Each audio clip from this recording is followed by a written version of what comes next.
Maya Chen wasn't the kind of kid who stood out in a crowd. She was 9 years old, with glasses that always seemed to slide down her nose, and she preferred sitting in the back corner of her fourth-grade classroom at Riverside Elementary. While other kids played tag during recess, Maya usually had her nose buried in a book about famous inventors. She'd read about Thomas Edison at least 3 times, and she kept a small notebook where she drew pictures of things she wished existed. Her life revolved around 2 places: school during the day and her parents' grocery store every afternoon. The store wasn't fancy. It was just a small neighborhood shop in Philadelphia, squeezed between a pharmacy on one side and a laundromat on the other. The wooden floors creaked when you walked, and there was always the smell of fresh bread mixed with cleaning products. Maya loved it there, even though most of her friends thought it must be boring. After school, she'd walk 3 blocks to the store, dump her backpack behind the counter, and start helping out. Sometimes she'd stock shelves, carefully arranging soup cans so all the labels faced forward. Other times she'd sweep the floor or help elderly customers reach items on high shelves. Her parents worked hard, really hard, and Maya wanted to help however she could. The thing about working in a small neighborhood store is that you get to know people. Really know them. Maya knew that Mrs. Patterson came in every Tuesday and Thursday for the same brand of chamomile tea. She knew that Mr. Rodriguez picked up his prescription from the pharmacy next door every week, then stopped by for milk and bread. She knew which customers had grandkids they loved to talk about, and which ones lived alone and just wanted someone to chat with for a few minutes. Maya wasn't just observing these people. She was paying attention in a way most kids her age didn't. She noticed when Mrs. Patterson seemed confused at the register, fumbling with too many different pill bottles in her purse. She noticed when Mr. Rodriguez squinted at his medication labels trying to read the tiny print. She noticed the worry on people's faces when they talked about remembering which medicine to take when. One afternoon in late October, something happened that stuck with Maya. She was arranging boxes of cereal when she heard a small commotion near the front of the store. Mrs. Patterson was standing at the counter, looking distressed, with 4 or 5 orange prescription bottles spread out in front of her. Maya's mom was trying to help, but she wasn't a pharmacist and didn't want to give wrong advice. "I can't remember if I took the white pill this morning," Mrs. Patterson kept saying, her voice shaky. "They all look the same. These bottles all look exactly the same. I don't want to take it twice, but I don't want to miss it either." Maya watched as her mother gently suggested that Mrs. Patterson call her doctor's office. The older woman nodded, gathered up her bottles with trembling hands, and left without buying her tea. After she was gone, Maya's mother just stood there for a moment, looking sad and helpless. That night at dinner, Maya couldn't stop thinking about it. Her parents talked about their day while she pushed rice around on her plate. She kept seeing Mrs. Patterson's confused face, those identical orange bottles, the fear in her eyes about making a mistake with something as important as her medicine. What if someone invented something to help? Maya said suddenly, interrupting her father mid-sentence. Both her parents looked at her. "Help with what, sweetheart?" her mother asked.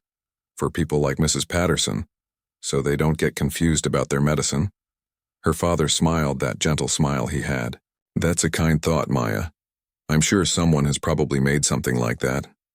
But Maya wasn't so sure. If something existed that really worked, wouldn't Mrs. Patterson already have it? Wouldn't Mr. Rodriguez be using it? 2 days later, her teacher, Mr. Ellis, made an announcement that changed everything. The annual 4th grade science fair was coming up in 6 weeks. Every student had to create a project demonstrating a scientific principle or invention. Maya's hand shot up before she could even think about it. "Yes, Maya?" Mr. Ellis called on her. "Can we invent something that helps people?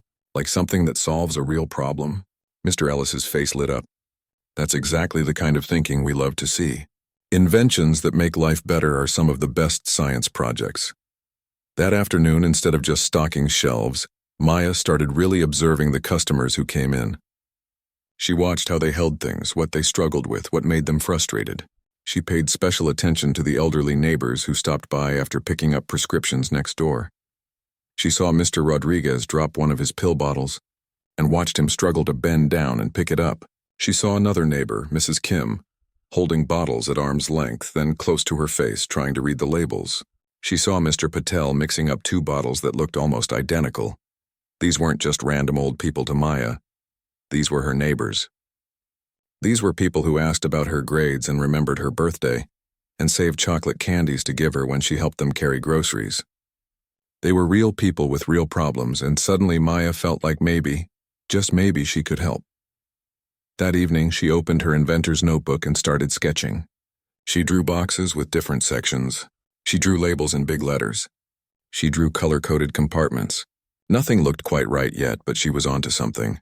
She could feel it. Her project idea was simple. She'd build a pill organizer that was actually easy to use, something with big clear labels so people could read them, something with different sections for morning, afternoon, and night, something that didn't require perfect eyesight or steady hands. It seemed straightforward. It seemed doable for a fourth-grade science fair project. Maya had no idea how hard it would actually be. She had no idea how many times she'd fail. And she definitely had no idea that her simple school project would eventually help save lives in her community. But right then, sitting at her desk with her notebook open and her pencil in hand, Maya Chen felt something powerful. She felt like she'd found her purpose. She was going to help her neighbors and nothing was going to stop her. At least that's what she thought. The first week of working on her project felt amazing. Maya walked around with a constant smile, thinking about how proud everyone would be when she presented her invention. She spent her allowance at the craft store, buying small plastic containers, paint markers, and sheets of sticker paper for labels. At home, she cleared off half her desk and set up what she called her invention station. Her plan was simple enough. She'd take 7 small containers and connect them together.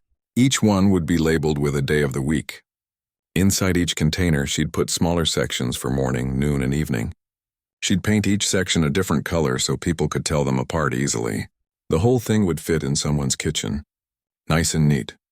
But the moment Maya actually started building, things began falling apart. Literally. The plastic containers she'd bought didn't want to stay connected. She tried glue, but it dried too slowly and made a mess. She tried tape, but it looked sloppy and peeled off. She tried hot glue with her mother's glue gun, but she accidentally burned her finger and the containers still wouldn't stay together properly. After 3 days of work, her invention looked like something pulled out of a garbage can. Then there was the color coding problem she hadn't anticipated. Maya had painted the morning sections yellow, the afternoon sections blue, and the evening sections green. It looked pretty good to her. But when she video called her grandmother in Taiwan to show her the prototype, Grandma Chen squinted at the screen and said something that crushed Maya's confidence. "It's wonderful that you're trying to help people, sweet girl. But you know your grandfather couldn't use this. He can't tell the difference between some of those colors." Maya had completely forgotten that her grandfather was colorblind, and if he couldn't use it, how many other people couldn't use it either? She'd been so focused on making it look nice that she hadn't thought about whether it would actually work for everyone who needed it. Strike 2 against her brilliant idea. The weeks crawled by. Maya would rush home from school determined to fix the problems only to create new ones. She tried using shapes instead of colors, cutting out circles and squares and triangles from felt, but gluing tiny felt shapes onto plastic containers with her 9-year-old hands resulted in crooked, messy labels that looked like a kindergarten craft project. She tried printing labels on her parents' old printer, using the biggest, boldest font she could find. But the ink smudged, and when she tried to cover the labels with clear tape to protect them, air bubbles got trapped underneath, making everything blurry and even harder to read. Every day at school, Maya watched her classmates making progress on their projects. Her friend Lisa had built a working model of the solar system that actually rotated. Jordan's volcano was almost done, and he kept talking about how big the eruption was going to be. Another kid named Kevin had programmed a robot using some kit his parents bought online. Their projects looked impressive, finished, real. Maya's project looked like a disaster. 3 weeks before the science fair, Mr. Ellis asked everyone to bring in their projects for a progress check. Maya felt sick to her stomach that whole morning. During science class, kids took turns presenting what they'd done so far. Jordan's volcano got applause. Lisa's solar system got oohs and ahs. Kevin's robot actually moved across a table and everyone clapped. Then it was Maya's turn. She pulled her broken prototype out of her backpack. Some of the containers had come unglued and were rattling around separately. The paint was chipped. The labels were smudged and crooked. It looked exactly like what it was. A failed attempt at something. "Can you explain what it's supposed to be?" Mr. Ellis asked gently. Maya's voice came out small and shaky. "It's a pill organizer for elderly people who have trouble remembering their medicine. But it doesn't really work yet." The class was silent. Then someone in the back giggled. Maya felt her face turn hot. It's a good idea, Mr. Ellis said, and he sounded like he meant it. Sometimes the best inventions take many tries to get right. Keep working on it. But his kindness almost made it worse. Maya stuffed the broken pieces back into her backpack and spent the rest of the class fighting back tears. That night was the worst. Maya sat at the kitchen table long after dinner, surrounded by all her failed attempts. Broken plastic pieces, smudged labels, bottles of glue that didn't work. Paint that chipped off. Her notebook full of designs that looked great on paper but impossible to build in real life. She thought about Mrs. Patterson's confused face with those pill bottles. She thought about Mr. Rodriguez squinting at the tiny labels. She thought about how she'd wanted to help them, really help them. And instead she'd just created garbage. Around midnight, Maya put her head down on her arms and fell asleep right there at the table, too exhausted and frustrated to even make it to her room. Her father found her there an hour later. He'd been closing up the store's books in the living room and came to the kitchen for water. When he saw his daughter asleep among all those broken pieces, his heart squeezed in his chest. He gently shook her shoulder. "Maya, sweetheart, you need to go to bed." Maya woke up confused and groggy. For a second, she didn't remember where she was. Then she saw the mess around her and everything came flooding back. "I can't make it work, Dad," she whispered, and her voice cracked. "I wanted to help people like Mrs. Patterson. I wanted to make something that actually mattered. But I can't even get the stupid containers to stay together. Everyone else has these amazing projects and mine is just trash." Her father looked at the broken pieces scattered across the table. He picked up one of the containers and examined it carefully. Then he looked at his daughter's defeated face. "You know what's different about your project?" he said quietly. Maya shook her head. "Everyone else is doing their project for a grade. You're doing yours because you care about people. That's not nothing, Maya. That's actually everything." But Maya was too tired and too discouraged to hear it. All she could think about was that she had 2 weeks left and her project was still broken, and she was going to fail in front of everyone. She dragged herself to bed, leaving the pieces on the table. She had no idea that tomorrow, everything would change. The next day after school, Maya expected to go straight to the store like always. Instead, her father did something completely unexpected. He flipped the sign on the shop door to "closed" a whole hour early. In all the years Maya could remember, her dad had never closed the store early except for emergencies. "Come on," he said, taking off his apron. "We're going somewhere." "Where?" Maya asked, confused. "You'll see." They walked 2 blocks down the street to an apartment building Maya had passed 1,000 times but never gone inside. The lobby smelled like old carpet and someone's cooking. Her father pressed the buzzer for apartment 3B. A crackling voice came through the speaker. "Yes? Mr. Rodriguez, it's David Chen from the grocery store. I have my daughter Maya with me. Could we talk to you for a few minutes?" There was a pause. Then, "Come on up." Maya's stomach felt fluttery as they climbed the stairs. She'd served Mr. Rodriguez in the store plenty of times, but she'd never been to his home. What if he thought she was bothering him? What if her dad was forcing her to apologize for something? Mr. Rodriguez opened the door before they could knock. He was a short man with silver hair and kind eyes, wearing a Marines t-shirt and old jeans. His apartment was small but incredibly neat. Photos covered almost every surface. Grandchildren at various ages, a wedding photo from what must have been decades ago, and prominently displayed on a shelf a Purple Heart medal in a frame. Come in, he said, gesturing them inside. "I just made coffee. Would you like some? And Maya, I think I have some juice." They sat at his small kitchen table. Maya's father explained about the science fair project, about how Maya had been trying to build something to help people keep track of their medications, about how she'd been struggling. While her dad talked, Maya noticed Mr. Rodriguez's expression change. His eyes got brighter. He leaned forward in his chair. "You're trying to make that? For people like me?" Maya nodded, her voice small. "But I can't get it to work right. It keeps falling apart and the labels are hard to read, and I thought colors would help, but then I remembered some people are colorblind and—" Mr. Rodriguez held up his hand, smiling. "Can I show you something?"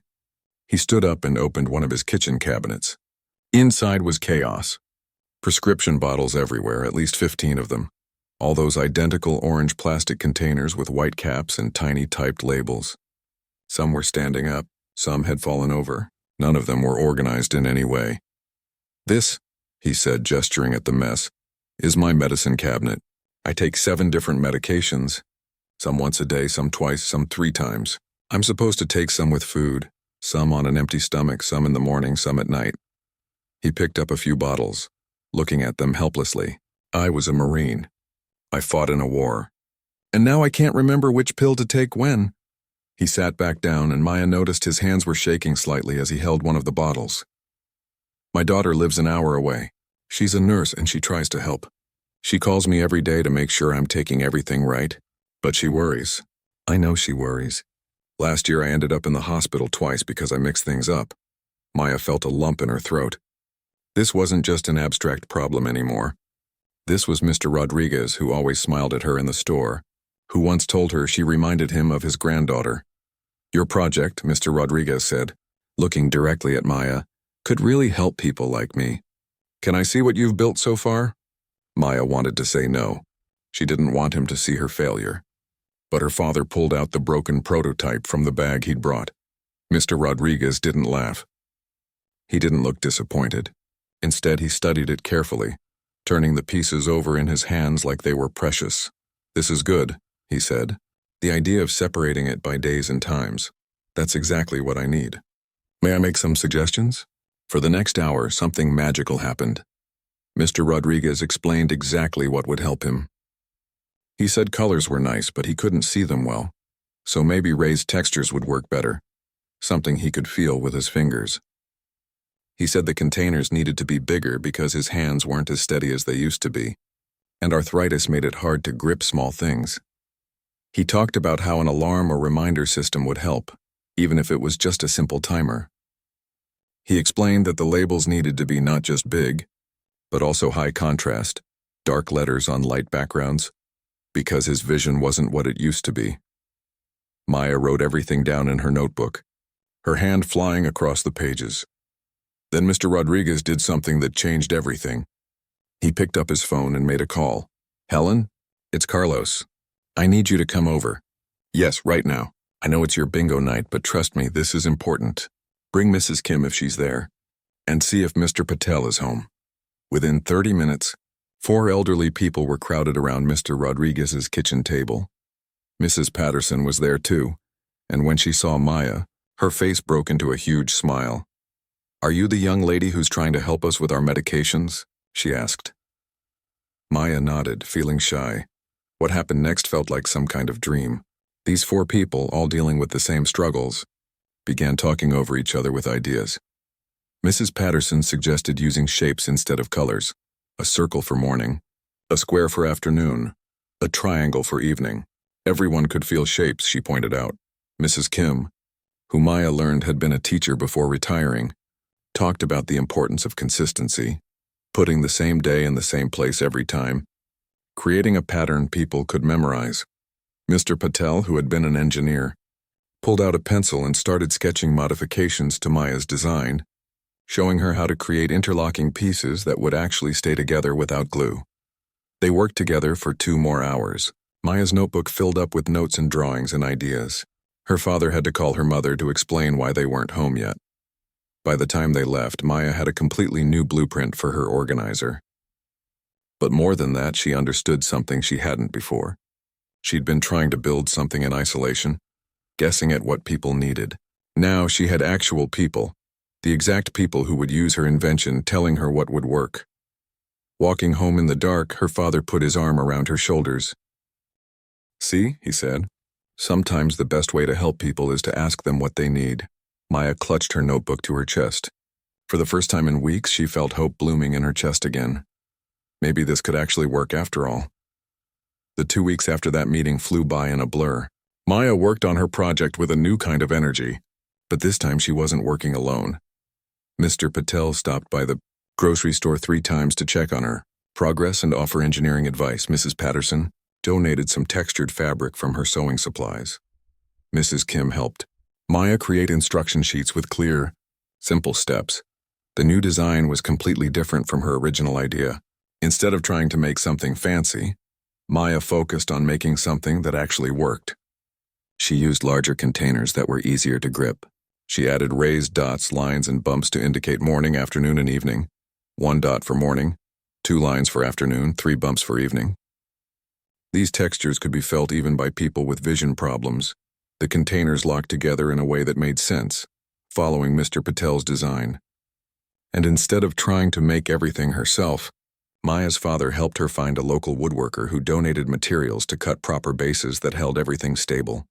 The instruction labels were printed in huge type, at least 3 times bigger than normal, with black letters on white backgrounds for maximum contrast.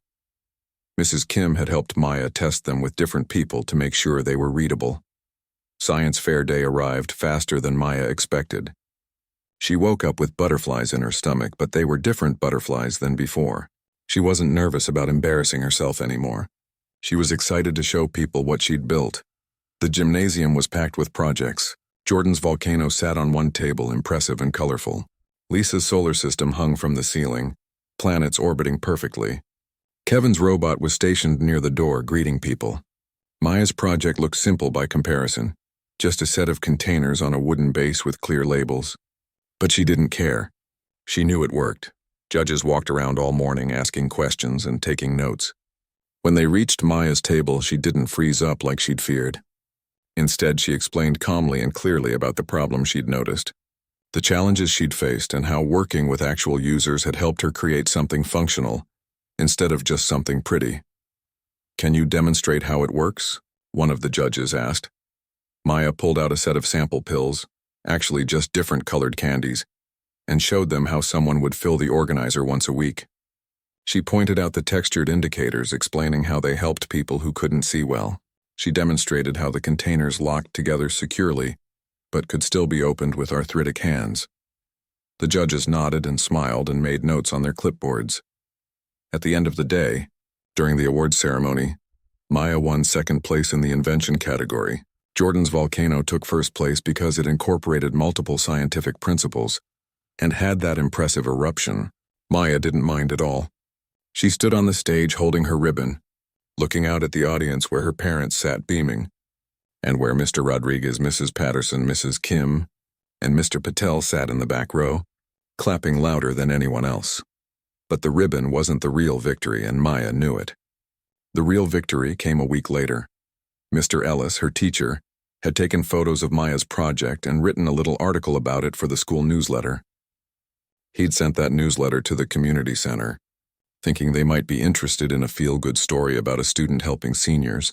The community center director, a woman named Lisa Chen who happened to share Maya's last name though they weren't related, called Maya's parents. She asked if Maya would be willing to share her design blueprints with the community center's workshop program.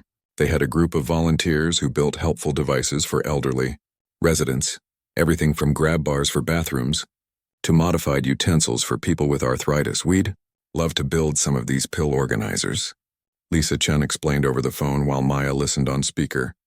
"If it's okay with Maya, of course. We wouldn't sell them or anything.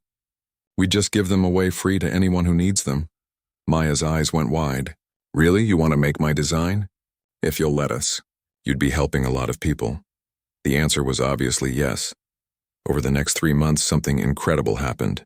The community center's volunteer workshop, run mostly by retired craftspeople who loved staying active, began producing pill organizers based on Maya's blueprints.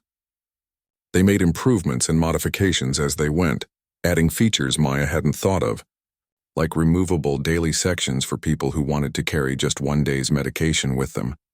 The community center distributed 47 organizers in those first 3 months. 47 people who'd been struggling with medication management suddenly had a system that worked for them. But it didn't stop there. Word spread through the neighborhood. The local high school heard about the project and their community service club got involved. Students came to the workshop to learn how to build the organizers, treating it as a volunteer project. A retired pharmacist offered to do free consultations, helping people set up their organizers correctly and understand their medication schedules.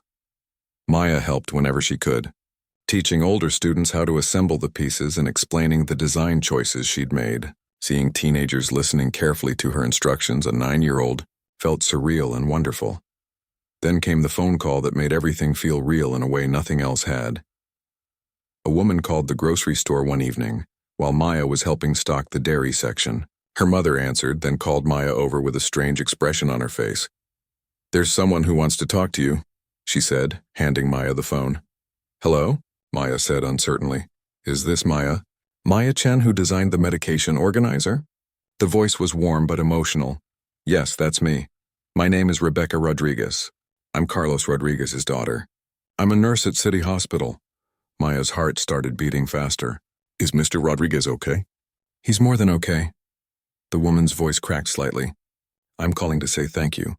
My father was hospitalized twice last year because of medication errors. He'd mix up his pills or forget to take something important. I worried about him every single day.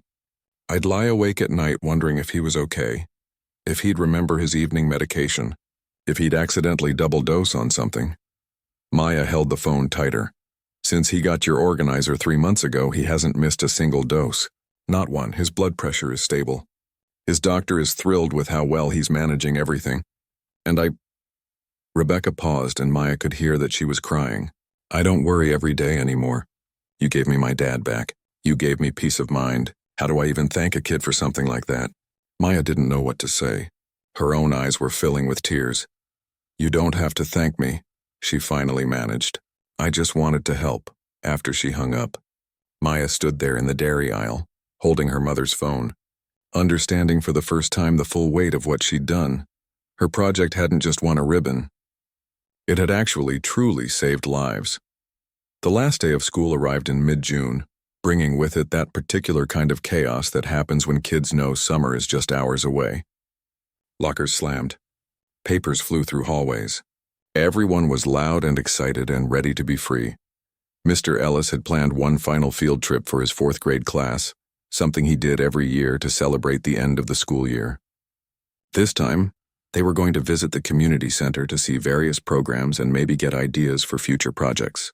The whole class piled onto a yellow school bus, talking and laughing, while Maya sat by the window watching her neighborhood roll by. She didn't know what to expect. She'd been to the community center a few times over the past months to help with the organizers, but her classmates had no idea how much time she'd spent there. To them, it was just another field trip, a chance to goof off and avoid real schoolwork on the last day. When they walked into the building, Lisa Chen greeted them warmly and began a tour. They saw the computer lab where seniors learned to use email and video chat with grandchildren. They saw the art room where painting classes happened twice a week. They saw the gymnasium where exercise programs helped people stay healthy. Then Lisa Chen opened the door to the workshop, and Maya's breath caught in her throat. The room was full of people. Volunteers of all ages were working at different tables. Some were cutting wood, some were assembling pieces, some were applying the textured indicators, and at every single table, they were building medication organizers. Her design, her idea, but bigger now, better, improved by all these hands working together. "This is our most popular program right now," Lisa Chen explained to the class. "A few months ago, one of your fellow students designed something to help elderly people manage their medications. We've been building her invention ever since." Maya's classmates looked around curiously. Jordan whispered, "I wonder which student." Mr. Ellis caught Maya's eye and smiled. Lisa Chen continued the explanation, describing how the organizers worked and why they mattered. She talked about medication errors being a serious problem for elderly people, how something as simple as better organization could prevent hospitalizations and even save lives. Some of Maya's classmates actually looked interested instead of bored. Then, near the back of the room, Maya saw them. Mr. Rodriguez, Mrs. Patterson, Mrs. Kim, and Mr. Patel were all there, sitting together at a table. They'd been helping with the assembly, Maya realized. When they spotted her in the group of students, their faces lit up with recognition. Before the tour moved on to the next room, Mrs. Patterson stood up and walked over. She was carrying a small gift bag with tissue paper sticking out of the top. "Maya Chen," she said loudly enough that everyone could hear. "Could you come here for a moment, dear?" The whole class turned to look. Maya felt her face getting hot as she walked over to Mrs. Patterson. Her classmates were whispering. Even Mr. Ellis looked curious about what was happening. "Is that Maya?" Jordan whispered to Lisa. "She's the one who made that thing they're building?" Mrs. Patterson handed Maya the gift bag with hands that didn't shake anymore, Maya noticed. Hands that could now easily grip things, open things, manage things. "This is for you," Mrs. Patterson said. "From all of us." Maya pulled out the tissue paper and found a bracelet inside. It wasn't fancy or expensive. It was clearly handmade, strung with colorful beads on elastic cord. But between the beads were small shapes: a circle, a square, a triangle, a star, each one carefully carved from wood and sanded smooth. "So you remember," Mrs. Patterson said, and her voice got softer, more emotional. "So you remember that the smallest hands can build the biggest bridges." She placed her hand on Maya's shoulder, looking down at her with eyes that were wet with tears. "You saw us, sweetheart. Really saw us. Not as problems to fix or projects to complete. As people, as your neighbors. And that matters more than you know." The workshop had gone quiet. All the volunteers had stopped working to watch. Maya's classmates stood still, actually paying attention for once. "We were invisible to so many people," Mrs. Patterson continued. "Old people struggling with things. Easy to ignore, easy to dismiss. But you paid attention. You cared enough to try, and when your first idea didn't work, you didn't give up. You came to us. You asked us what we needed. You treated us like we had valuable things to say." Mr. Rodriguez stood up and walked over too. "You know what the best part is? It's not just the organizer, though. That thing changed my life. It's that you reminded everyone that small acts of kindness matter. That paying attention to your neighbors matters. That a 9-year-old kid can make a real difference if she cares enough to try." Maya's teacher, Mr. Ellis, had tears in his eyes. Several of her classmates looked stunned. Jordan, who'd won first place with his volcano, was staring at Maya like he'd never really seen her before. "But I didn't do anything special," Maya said quietly, her voice barely above a whisper. "I just noticed that people were struggling and tried to help." "That's exactly the point," Mr. Patel said, joining the group. "You didn't need genius. You didn't need money. You didn't need fancy technology. You needed compassion and persistence. You needed to care. And you needed to be humble enough to ask for help when your first idea failed." Mrs. Kim smiled at Maya. "Most people see problems and walk past them. They think, someone else will fix that, or, that's too hard for me to solve. You saw a problem and thought, maybe I can help. That's everything." Lisa Chen addressed the whole class now. "Maya's invention has helped dozens of people manage their medications safely. That's dozens of prevented hospitalizations. Dozens of people living healthier, longer lives. Dozens of families not worrying as much about their elderly loved ones. And it started with one student noticing that her neighbors needed help." The class burst into spontaneous applause. Maya stood there, bracelet in hand, overwhelmed by the moment. Jordan started the cheer. "Maya! Maya! Maya!" And soon the whole class joined in. Even the volunteers in the workshop were clapping. Later that afternoon, after the field trip ended and school officially let out for summer, Maya walked home alone. She took the long route, passing the pharmacy where Mr. Rodriguez picked up his prescriptions, passing Mrs. Patterson's apartment building, passing the community center where volunteers were still working in the workshop. She thought about the phone call from Mr. Rodriguez's daughter, about how she'd said, "You gave me my dad back." She thought about Mrs. Patterson's words, "You saw us." She thought about the 47 people using her organizers, and how that number would keep growing. Maya understood something now that she hadn't understood when she started this project. She hadn't saved lives with brilliance or innovation, not really. She'd saved lives with something simpler and harder and more important than that. She'd saved lives by paying attention, by caring, by asking questions, by being willing to fail and try again, by treating people with dignity and respect, even when they were struggling. The bracelet on her wrist caught the sunlight, those little shapes glinting between the beads. A circle for morning, a square for afternoon, a triangle for evening, a star for hope. When she reached her parents' store, Maya saw through the window that Mr. Rodriguez was inside, chatting with her father at the counter. He saw her coming and raised his hand in a wave. His hand was steady and sure, no longer shaking when he reached for things. A simple wave that said so much. That said, "You did good, kid." That said, "Thank you." That said, "You mattered." Maya waved back and something warm and quiet bloomed in her chest. Not pride exactly, though there was some of that. It was something deeper, the knowledge that she'd made the world a little bit better. That her 9 years on this planet had counted for something. That she'd seen people who needed help, and she'd actually helped them. Somewhere in Philadelphia, at that very moment, dozens of elderly people were safely taking their medications. Living longer, staying healthier, avoiding hospitals, giving their families peace of mind. And most of them had never met Maya Chen. They didn't know her name or what she looked like or that she was just a kid who'd wanted to help. But that was okay. That was actually perfect. Maya pushed open the door to her parents' store, the bell chiming above her head.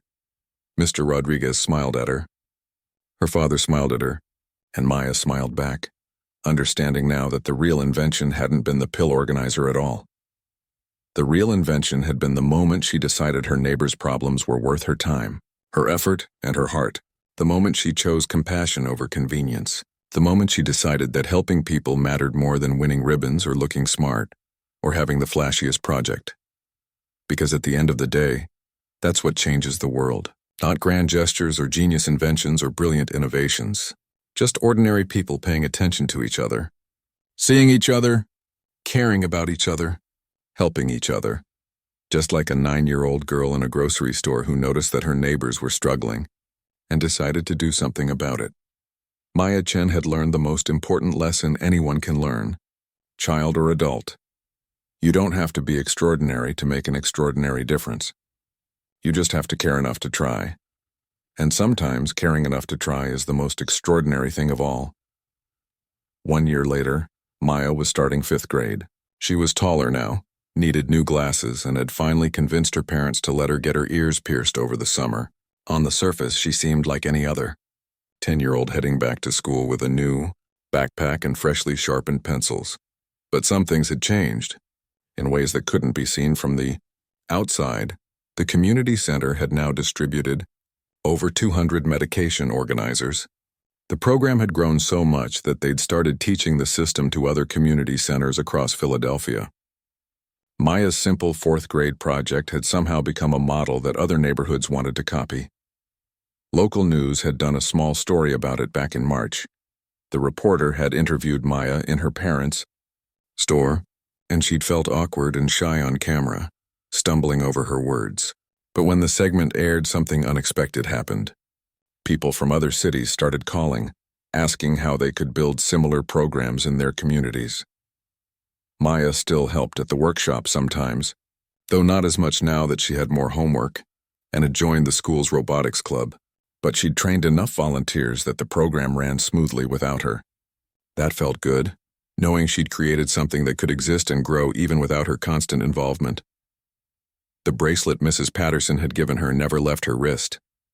She wore it every single day, even though some of the beads had faded and one of the wooden shapes had a small chip in it. Her friends asked about it sometimes, and she'd just say it was special. She didn't need to explain why. On a Saturday afternoon in October, Maya was at the store helping her mother reorganize the canned goods section when Mrs. Patterson came in. She looked different somehow, healthier, more energetic. She moved with confidence instead of that hesitant shuffle she used to have. "Maya, dear," Mrs. Patterson said, pulling something from her purse. "I wanted to show you this." It was a photograph. In it, Mrs. Patterson stood next to a young woman who looked like a younger version of her.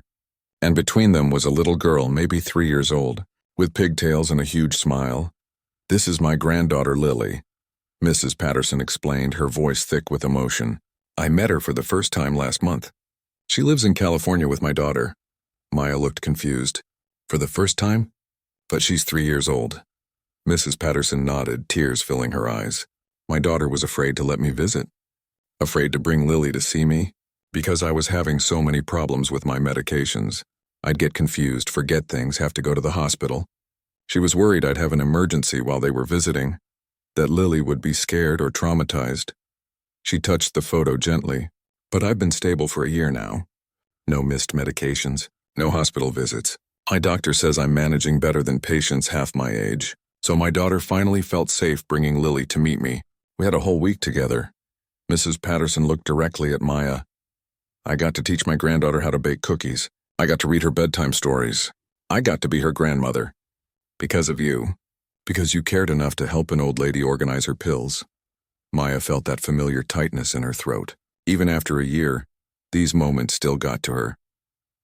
"I'm starting to forget what life was like before," Mr. Rodriguez had told her last week, stopping by the store for his usual milk and bread. Before the organizer, I mean. It's funny how fast something can go from being a miracle to just being normal. But I don't want to forget that it was a miracle first. That's what Maya thought about as she walked home from the store that evening, taking the long route past the community center. Through the windows, she could see the workshop lights on, volunteers building more organizers, teaching new people the system. She thought about Mrs. Patterson meeting her granddaughter, about Mr. Rodriguez's daughter sleeping peacefully at night instead of worrying, about 200 people taking their medications correctly, staying healthy, staying alive. And she thought about something her father had said to her recently. You know what the best part of what you did is? You showed other people it was possible. Now kids at school talk about wanting to invent things that help people. You made caring cool. Maya smiled at that, adjusting the faded bracelet on her wrist. The wooden shapes clicked together softly. Circle, square, triangle, star. She was just a kid who'd noticed a problem and tried to help. But somehow that had been enough. Sometimes being enough was everything.